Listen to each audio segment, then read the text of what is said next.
नमस्कार, महातवरी न्यूज में स्वागत है आपका। मैं हूं आपके साथ सोनम। ग्वालियर पुलिस की सराहनीय पहल सुर्खियों में। यहाँ एक थानेदार ने भाई बनकर न सिर्फ गर्भवती बहन का घर बचाया बल्कि थाने में ही गोद भराई और वरमाला कराई। दरअसल ग्वालियर में उटीला थाना अंतर्गत काशीपुरा में रहने वाली रानी की 2 साल पहले पनिहार के गांव में शादी हुई थी। शादी के बाद दोनों की एक बेटी है। नवल सिंह गांव कपड़ों की फेरी लगाने का काम करता है, इसीलिए रानी को साथ नहीं रखता। नवल व्यवसाय के चलते पिछले 4 महीने से भीतरवार में रहता है और उसका हाल निवास ग्वालियर में गोल पहाड़िया पर है। रानी नवल के साथ रहना चाहती थी, लेकिन 3 महीने पहले आपस में झगड़ा होने के चलते नवल ने रानी को छोड़ दिया। इसके चलते रानी मायके काशीपुरा में रह रही थी। कुछ दिन पहले रानी ने नवल के विरुद्ध उटीला थाने में मारपीट का मामला भी दर्ज कराया। रानी का आरोप था कि साथ रहने पर नवल उसकी मारपीट कर रहा था। इसके बाद नवल के विरुद्ध जब रानी को कोई पुलिसिया कार्रवाई होती नहीं दिखी तो उसने बेहट सर्किल एसडीओपी संतोष पटेल से गुहार लगाई। एसडीओपी ने उटीला थाना प्रभारी शिवम रजावत से बात कर मामले का त्वरित निपटारा किए जाने के निर्देश दिए। हालांकि शिवम रजावत इस दौरान नवल की काउंसलिंग कर रहे थे। बावजूद इसके रानी से मिले और मुंह बोली बहन बनाकर भरोसा दिलाया कि जल्द उसे नवल से मिलवा दिया जाएगा। काउंसलिंग के बाद नवल और रानी के साथ रहने के लिए राजी हो गए। इसके बाद एसडीओपी बेहट की मौजूदगी में रानी, नवल और मायके पक्ष के लोगों को उटीला थाने बुलाकर मंदिर पर पुनः समझाइश दी गई।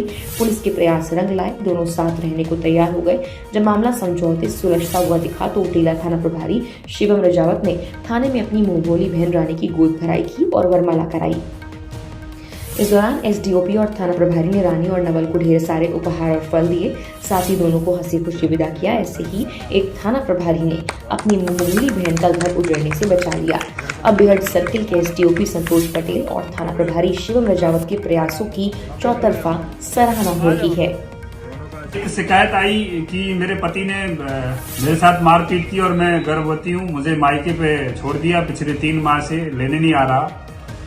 तो थाना प्रभारी उटीला शिवम राजावत को मैंने बताया कि इस प्रकरण को सुलझाना, इस पारिवारिक विवाद को सुलझाना है। हम लोगों ने बैठकर थाने के सामने मंदिर है, वहां पर दोनों पक्षों से बात की, आपस में समझाइश दी। तो एक मेन बात निकल कर आई कि लड़का फेरी का काम करता है, कपड़े बेचता है बाहर, इसलिए वो साथ में नहीं रखता। लेकिन लड़का अब तैयार हुआ, उसे अपने साथ रखेगा। और आज हम लोगों ने भी टीआई मेरा भाई का फर्ज निभाते हुए बहन के भाई बनकर उसकी गोद भराई भी की और साथ ही साथ जो हम लोगों से बन सका उसको साड़ी, फल, शॉल और जो गिफ्ट थे वो दिए और मोटरसाइकिल में बैठाकर विदा कराया और उसको शुभकामनाएं दी कि आने वाला दाम्पत्य जीवन सकुशल रहे और हमेशा दोनों राधा कृष्ण की तरह मिलकर रहें, कभी इन पे मनमुटाव ना हो।